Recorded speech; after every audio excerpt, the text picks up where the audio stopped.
What is up, sixth grade? It is Mr. Frazier. Today is Friday, April 3rd, and this is our last history lecture before spring break. I hope you all enjoy it as much as we can inside, but hey, what are you going to do? At least we won't have any homework. Speaking of homework, I sent out a email with a list of missing assignments. Um, if you are missing assignments, check your email, have your parents check their email.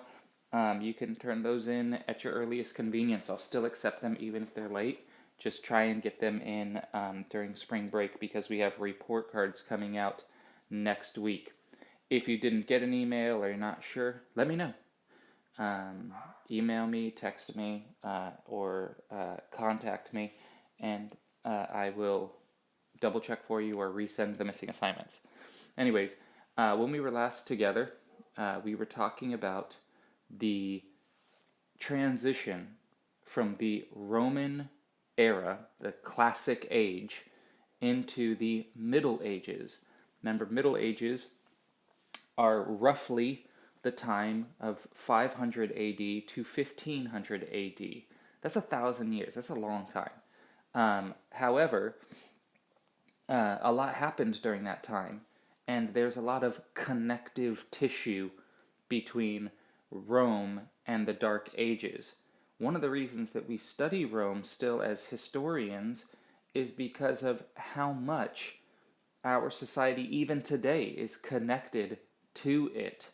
Um, our buildings in Washington, D.C. are modeled after Roman buildings. Even our movies at the end, you see Roman numerals. The church that was founded by Romans, the Christian church, is still with us today. I've been to the Vatican and I've seen the Pope's house. So there is a lot of connective tissue. When Rome falls, it's not just one day it's there, the next day it's all kaput. Remember, only the western half falls apart. The eastern half continues. It's called the Byzantine Empire.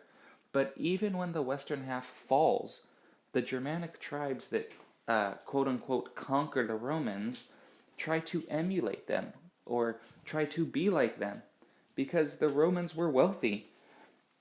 It's just like today. If somebody wins the lottery, they're not going to keep on buying, uh, you know, broken shoes from Payless. They're going to get Gucci. They're going to get Louis Vuitton bags. Why are they going to get those things? Because they want to show how wealthy they are.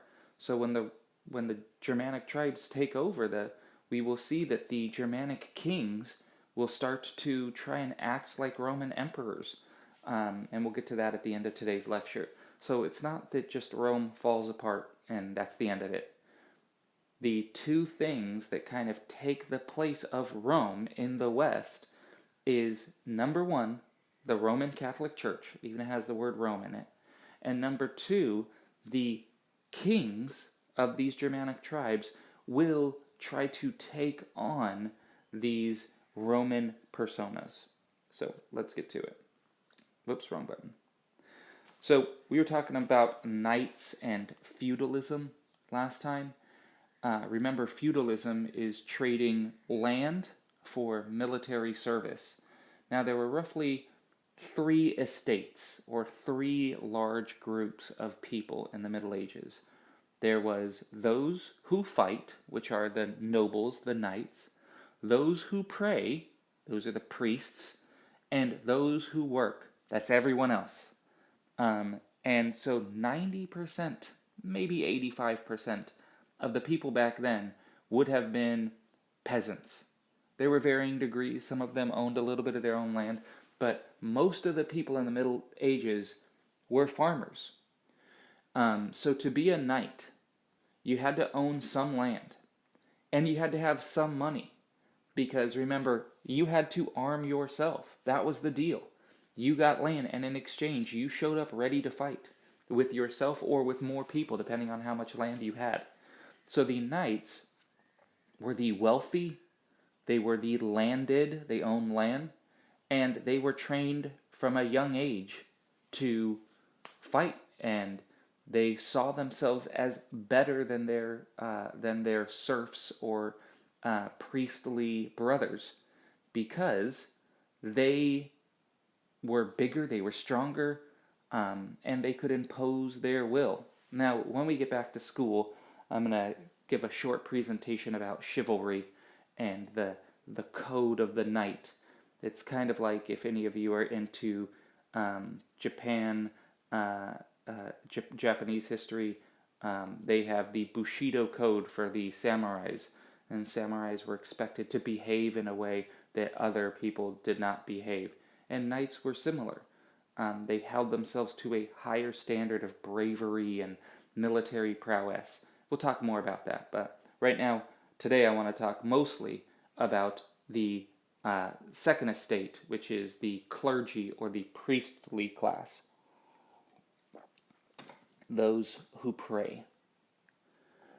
Now, when Rome falls, the Roman Church continues to exist. And I am going to emphasize this more than once. This church is not like the church that you go to with your parents on Sunday. When Constantine begins to take an interest in Christianity, there are 100 different types of Christian at that point. Remember, Jesus' movement was an underground movement. It was persecuted. There were very few people. And this was before the internet or TVs or anything. So nobody really saw Jesus except for the handful that he appeared to. The rest of the people just had to hear about it. They get letters from Paul, or they hear somebody said something. So there were all kinds of Christians. There were Christians who believed that Jesus was, just like Elijah, a great priest. There were some Christians who believed he was like Apollo, the sun god from Greece. There were some Christians who believed he was married and Mary Magdalene was his wife. There was all kinds of different beliefs that were incorrect.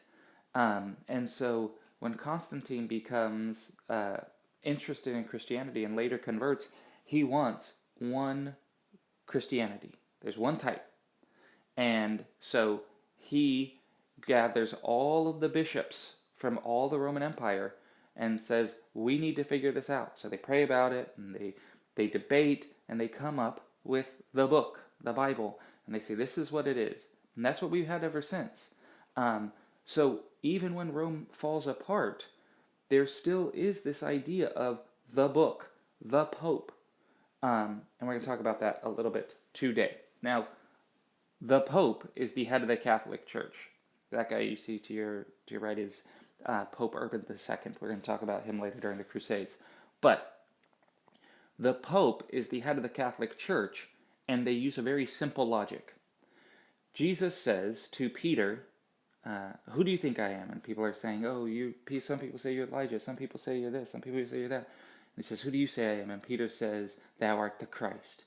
And Jesus says, blessed are you, Peter, for flesh and bone have not revealed this to you, but my Father. And I'm going to name you Peter, and I'm going to build my church on this rock, because Peter means rock. And so later, after everything goes down, Jesus crucified, resurrects, Peter goes to Rome, and that is where he dies. And so Peter is the first bishop of Rome. And so the bishop of Rome, every single one after him, says, well, Jesus pointed to Peter. Peter was the bishop of Rome. I'm the bishop of Rome, so that means I'm Peter. And that's the whole thing. That's the reason that even today Catholics believe in the Pope being the head of the church in Rome, in Italy, is because of that passage where Jesus says, blessed are you, Peter, and because Peter was killed in Rome. So it's that one sentence that hinges this whole thing on. But the Roman Church was highly organized. You would have the Pope was in charge. You can think of it kind of like a pyramid. Then underneath the Pope are the archbishops. Those are the guys that are in charge of individual countries or very large territories. And the archbishops have bishops underneath them. And those bishops are in charge of, let's say there's an archbishop of the United States, I'm just making this up, that there's an archbishop of the United States, then there might be 3 bishops underneath him, the bishop of the western coast, the bishop of the eastern coast, and the bishop of the Midwest or whatever. Then below the bishops, you have priests. And the priests were the local church leaders. And if you were a Christian back in the medieval period, you couldn't just grab the Bible and read and pray like you do in Miss Alanissa's class or like you do at home. Um, Most people couldn't read. The Bible was in Latin, anyways, and only a priest was allowed to read the Bible. So if you had a question about Jesus, you couldn't just pray and think about it yourself.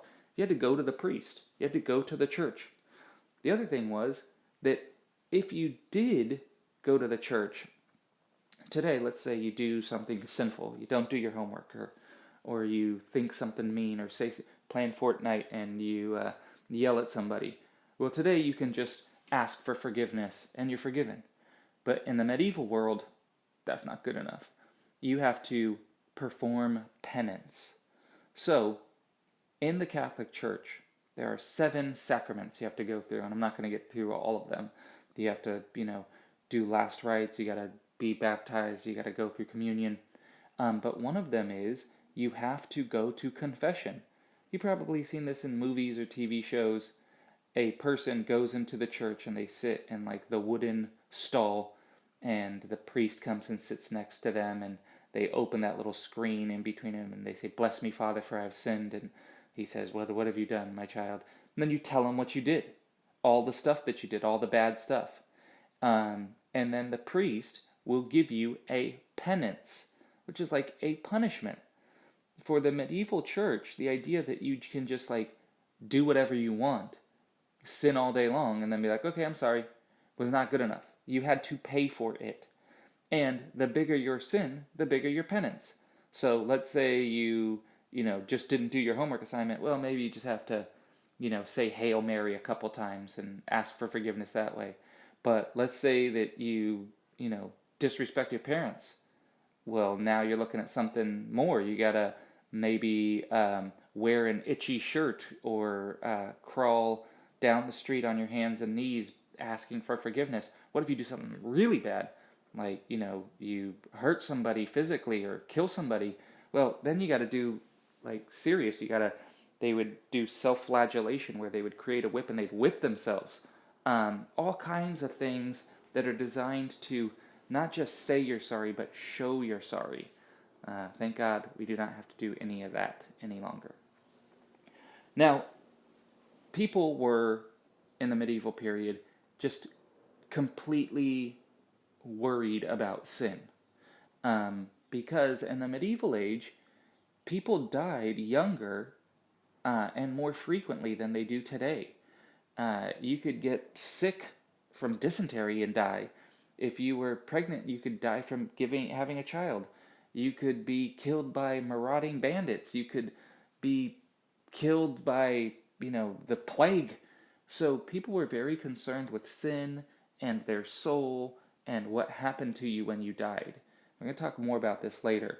But all of the penance and everything, that was part of it. And there were some people who believed that you cannot live in society, quote unquote, without sinning.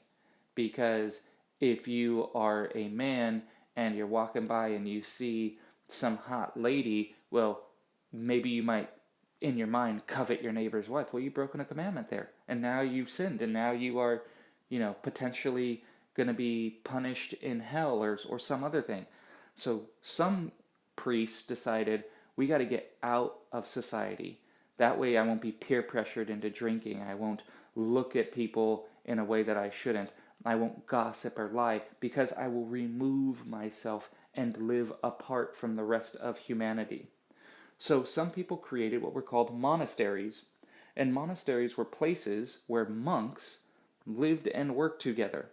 Now, a monk is like a priest, but priests live in society. They preach to the people, right? The people need to hear the gospel, and so priests have to be there. Monks are different than priests because they don't preach. They don't hear confession. They live in a monastery. If you went to the mission in 4th grade, Those are like monasteries, kind of.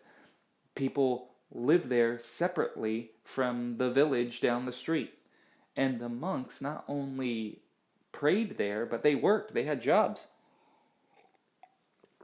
Sometimes they would farm and grow things. They would um, do all kinds of things. They would brew beer for, or grow wine for the holy sacraments. They would bake bread, make honey. But the main thing they did was they would copy the scripture by hand. We will talk about the printing press later. But before then, if somebody wanted a Bible, that Bible had to be copied by hand, word for word. And this was before lined paper or any paper. This was before ballpoint pens, or so you had to have, feathers to make into quills. You had to have enough ink. You had to have enough volume, which is a type of paper. All of these things, and then you had to pay somebody to copy a Bible by hand, which would take, a year or so. So Bibles were incredibly expensive, but if the monks hadn't done that, then, what would have happened to all the Bibles? That is a picture of a Franciscan monk. Now, let's say that you're a woman and you want to avoid all the sins of society.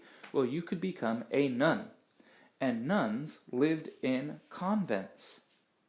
Now, one of the things about the Catholic Church is, my father's a pastor, and I'm glad he's not Catholic, because if he was, I wouldn't be born. Because monks, priests, bishops, nuns, popes, they are not allowed to be married, so they cannot have kids. When you became a nun or a monk or a priest, it was a big deal. It was for the rest of your life. You had to take vows of poverty, of celibacy, of some would take even vows of silence. So it was a life dedicated to Jesus in a way that was extremely drastic. Now, some monks were not satisfied with the monastery life. So you had some extreme monks called hermits, and they would live alone out in the wilderness, like John the Baptist, eating locust and honey. There was one hermit who lived for 27 years on a pedestal that was 15 feet high on a board that was smaller than maybe like the size of your bed.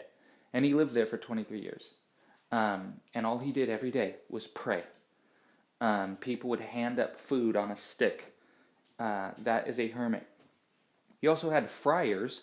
Friars were like monks, but they traveled around. So they wouldn't just stay at one monastery, they would go from place to place. If you've ever heard of the Robin Hood story, Friar Tuck is one of his merry men, and he is obviously a friar. All right, last thing we're going to talk about today is the Holy Roman Empire. So when the Western Roman Empire falls, remember that is not the end of the story. And there were people who wanted to recreate what the Roman Empire had been, because people missed it, right? The Roman Empire had luxury and trade and huge buildings, and they missed all of that. And so people wanted to become Roman. I mean, by people, I mean the rulers. However, it is not easy to create a huge empire, so people were not strong enough to conquer the amount of land and reestablish the Roman Empire. The only guy who came close is a guy named Charlemagne, and he looks like this, maybe. This is a artist rendering of him, and you can see that all of that is the writings in Latin, right? And he's draped in gold. He has the cross on top, right? Because he's a Christian king. He's got his sword because he's, a warrior. He's got the spear with a cross on top of it, which is like a symbol for Christianity around the world. Now, Charlemagne stands for Charles the Great, and he was crowned by the Pope in 800 AD as king of all the Franks. And Charlemagne had established the largest empire in the West since the fall of Rome, about 350 years earlier. And he did a number of good things, and he did a number of bad things. He brought security and stability to the land. He spread Christianity. He educated people. However, he did some bad things. This was the Dark Ages, so he didn't do all this with a wink and a smile. He was supposed to share the kingdom with his brother, but his brother was mysteriously stabbed to death. And when he conquered new territory, he gave everybody the choice to convert to Christianity or have their head chopped off with an axe. So, yeah, he is spreading Christianity, but I do not think that that is what Jesus meant when he said to do that. But he does bring stability. When Western Rome falls, it is a free-for-all. There is chaos. This empire had lasted for centuries, and now there was this power vacuum. So Charlemagne bringing stability, even though he did it in a way that was a little bit scandalous, the fact that he did it was beneficial, because you can't have progress if you don't have stability. If there's a zombie apocalypse, there's not going to be a new iPhone, because nobody's got time for phones if there's chaos going around. Now, his descendant, I misspelled it, his descendant Otto the Great, not Greer, Otto the Great founded the Holy Roman Empire almost 200 years later. And once again, they named it the way they did for a reason. The Christian Church of the Romans, and they want to be looked at like the Romans, with their aqueducts and their big palaces and their bathhouses and all of this stuff. And the Holy Roman Empire lasts in one form or another for almost 1,000 years. Into the 1800s, there's a Holy Roman Empire. Now, last thing we're going to talk about the Roman Catholic Church. The Pope was in charge, starting with Constantine. The Pope was kind of the main dude, and there was just one Christian church. Any other Christian church, if you tried to say, like, oh no, I believe that we should all be able to read the Bible, they'd burn you at the stake as a heretic. But in 1054, you have the Great Schism. And that is because when the Roman Empire split, the other bishops started to think, like, hey man, why do we got to listen to this guy anymore? And so the Bishop of Constantinople, who was in the Byzantine Empire, that wasn't being ravaged by Germanic tribes, said, hey man, why do we got to listen to you? And the Pope said, well, because Peter, and I'm the descendant of Peter. And he said, yeah, but you are the Pope of nothing. The Roman Empire's fallen. I'm still following the Roman tradition.